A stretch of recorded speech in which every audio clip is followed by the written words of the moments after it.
চারজন সন্তান কোরআনের হাফেজ, মহিলা তো কবরে গেছে, এর স্বামী কোথায়? মসজিদের ইমাম বলতে আছে, হুজুর স্বামী অনেক আগেই মারা গেছে, মারাত্মক অসুস্থ হয়ে দুনিয়ার থেকে বিদায় হয়ে গেল। মহিলাটা বিধবা হয়ে গেছে, ছোট বাচ্চাগুলা একেবারে ছোট, দুইটা ছিল একটু বড়, দুইটাই তখন মাদ্রাসায় পড়ে। আমি আমার চোখ দিয়ে দেখছি মহিলাটা ফজরের টাইমে মানুষের দোকানে দোকানে গিয়া কেতলি ভরে ভরে পানি পৌঁছায় দিত, ওখান থেকে 2-4 টাকা যা পাইতো ওগুলা জমা করে করে হালাল টাকা সন্তানের পিছনে ব্যয় করত। যেই দিন ইন্তেকাল করবে তার 1 সপ্তাহ আগে, কেমন মৃত্যু, পবিত্র জুমার দিন, তাও জুমার নামাজের আগে আগে মরণ। আল্লাহু আকবার। ইমাম সাহেবকে বলা হইল যেভাবে হোক 4টা ছেলেকে খবর দিয়ে বাড়িতে নিয়ে আসেন। ওরা তখন চট্টগ্রাম পড়তো, 4টা ছেলেকে খবর দিয়ে বাড়িতে নিয়ে আসলো। আসার পরে দেখতে আছে মা বিছানায় পড়ে আছে, চোখ বন্ধ হয়ে গেছে। ওয়াজাআত সাকরাতুল মাউত, মৃত্যুর যন্ত্রণা শুরু হয়ে গেছে।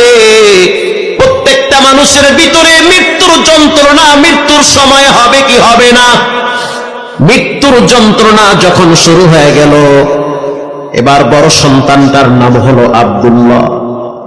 আব্দুল্লাহ তখন মায়ের মাথার পাশে বসে বলল, মায়ের মাথায় হাত বুলায় দিয়া বলে, ও মা, টেনশনের কোনো কারণ নাই, আমি আপনার মাথার কিনারায় বসে বসে সূরা ইয়াসিন তেলাওয়াত করি।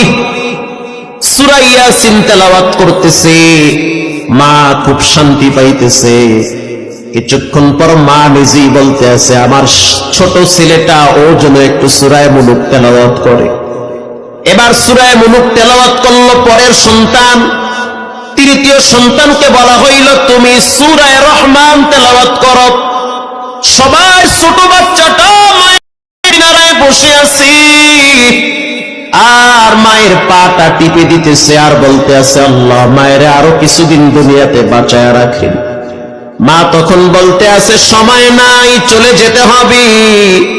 বাচ্চা মানুষ বুঝে না, বলতে আছে, বাবা এত এতিম করে কবরে চলে গেল, তুমিও যদি কবরে চলে যাও, আমরা 4টা ভাই কাকে নিয়ে দুনিয়াতে বেঁচে থাকবো?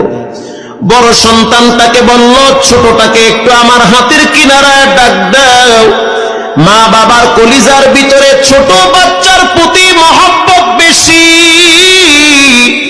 এবার ছোট সন্তানটা যখন মায়ের হাতের কিনারায় আসছে, মা তখন ছোট বাচ্চাটার মাথাটা টাইনা বুকের কাছে নিয়ে বলতে আছে, আল্লাহ তুমি আমার এই বাচ্চাটাকে দীর্ঘনেক হায়াত দান করো, আমার মৃত্যুর পরে যেন ওরা একটু দোয়া করতে পারে, সেই তৌফিক দান করো। এ কথা বলতে বলতে মা বলতে আছে, রাস্তাটা ক্লিয়ার করে দাও, কে যেন মাথায় পাগড়ি লম্বা জামা পরে আমার দিকে আসতেছে। কোরআনে রব্বুল আলামিন বলেন, তাতানাজ্জালু আলাইহিমুল মালাইকা আল্লা তাখাফু ওয়ালা তাহজানু।